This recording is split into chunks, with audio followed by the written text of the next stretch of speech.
जनसंवाद न्यूज, सत्य आणि विश्वासाची बातमी। उल्हासनगरच्या श्रीराम चौक परिसरातील एका नामांकित बँकेच्या एटीएम मधून बॅटरी चोरीचा धक्कादायक प्रकार समोर आलाय।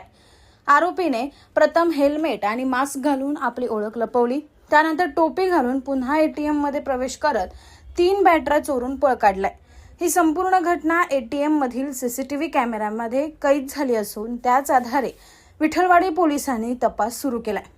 तपासादरम्यान आरोपी अजय शर्मा याला कल्याणच्या चिंचपाडा परिसरातून अटक करण्यात आली।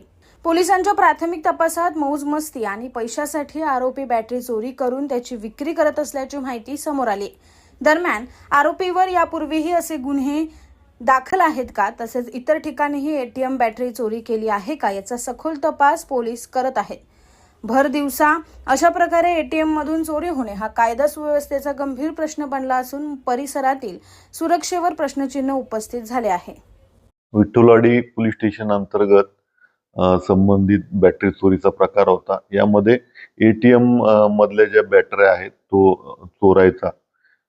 यामध्ये तांत्रिक विश्लेषण आणि गोपनीय बातमी आधारे संबंधित शर्मा नामक युवक जो आहे तो बॅटरी चोरीमध्ये इन्व्हॉल्व असल्याचं लक्षात आल्यानंतर त्याला आपण तपास पथकाने ताब्यात घेऊन अधिक विचारपूस केल्यानंतर त्याने एटीएमच्या 3 बॅटऱ्या ज्या आहेत त्या चोरल्याचं निष्पन्न झालं, त्याची कबुली दिली आणि त्यानुसार त्याला आम्ही पुढील कारवाई त्याच्यावरती केलेली आहे।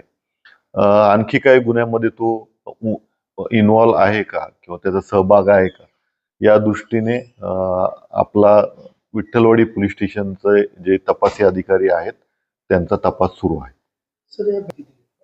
पुढे जाऊन तो त्याची विकण्याची तयारी होती, परंतु लगेच आपल्याला माहिती मिळाल्यामुळं पुढे तो विकू शकला नाही। विकून पैसे मिळवण्याचा त्याचा उद्देश होता।